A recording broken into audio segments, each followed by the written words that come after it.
I grew up all variety of music, whether it's contemporary love, when it comes to other music or genres like pop, dance music, even hip hop. Um, my family, most of my family not a real fan of hip hop. All this, Mhm. of course, the profanities and the gyration and everything. That's because at the end of the day, it's the culture, and like Jazzy Jeff and the Freshman said, parents just don't understand.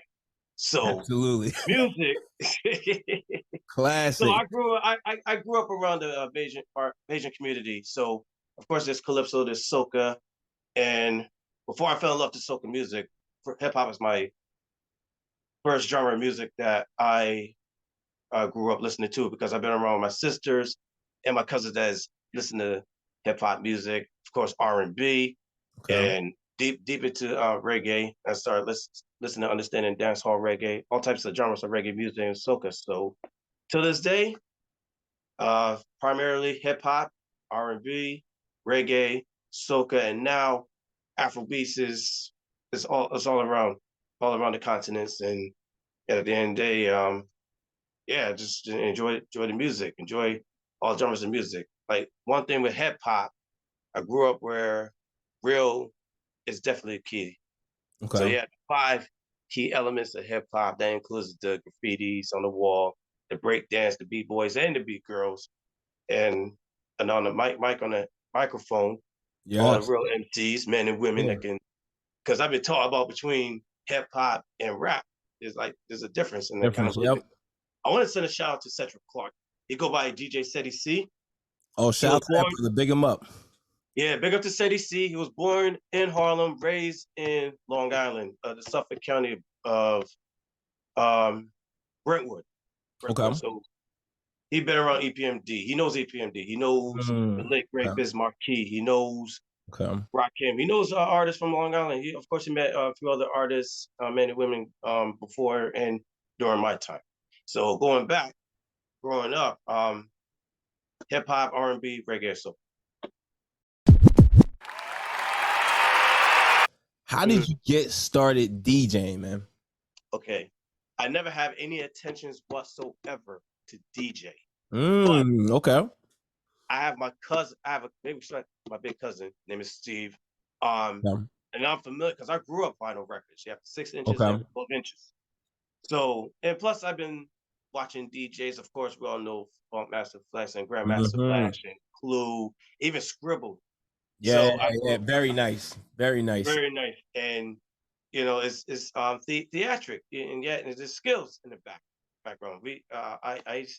The last time I checked out Grandmaster Flash was back in 2017. Okay.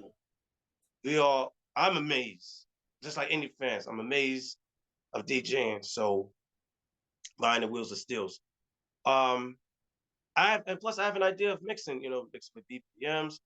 I've been messing around with turntables, Okay. because I grew up with one turntables, and then quickly in the early 2000s, correct me if I'm wrong, to go to CDs, Yep. and then from CDs, and of course, yeah, the virtual DJ and the Yeah. surround Yep. DJ, the Software. laptop. So me DJing from the beginning, I have any attention about the same, but now fast forward to somewhere 2010, it's like, something tells me to get behind the wheels and still start creating. Okay. Don't call me DJ Greg H, just call me Greg H, because I like mixing, I like behind the wheels and stills, I like mixing music, and plus, if I was to get, hopefully, when I get into a radio broadcasting, whether it's even the block, 94.7 happened there, Yep. New York's number one throwback for hip hop R&B. Like if it gave me a time to shine, I just like to mix the '90s, early 2000s, even going back to the '80s of hip hop and R&B. So to this day, I like mixing. I still have the Serato, the Pioneer DJ. I'm Okay. definitely going to upgrade one day to the turntables, because now I learned a few years ago, even when I watched CBS this morning news, that vinyl records are selling digital music. It's back, man, and it's actually been I back love for a couple of years too, man. Especially it. out there in the UK, man. Like I feel like vinyl never left like the UK. Ah, Like because at the end never. of the day, Like because never. when it comes to real hip hop, when it comes to real R&B, when it comes to DJing, from the late 20th century. This is what we all remember. We gravitate. It's nostalgic.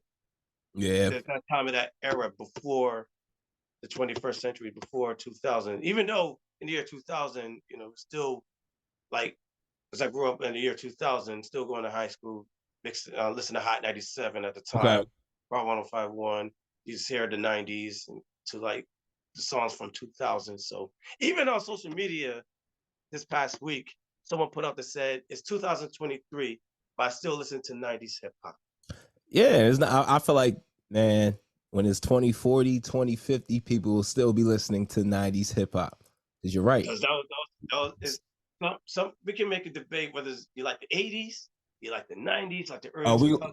trust I me, would we're say, gonna get into that. yeah. I Oh did my yeah. research on you, man. We're gonna get into that, man. So we spoke about your journey and you getting started DJing. Now, my question to you, now you knowing what you know. Mhm. Now, is there anything you would change about your journey? Like, what would you tell a DJ starting off now? Like, knowing what you know, what would you tell your older self? What would your older self tell your younger self? How to pursue and go about being a DJ. What would you have done differently? I would have, cause I haven't, cause back in the days, I haven't like hang out more with my cousins and a few other his people that DJ as well. Okay. So I would tell my younger self like, at some point you're going to get behind the wheels of steels. You're gonna learn how to mix. Like Mm. just pay attention when you tune in a radio station, Hot 97 Power 105.1 or any other hip hop R&B radio stations for that matter.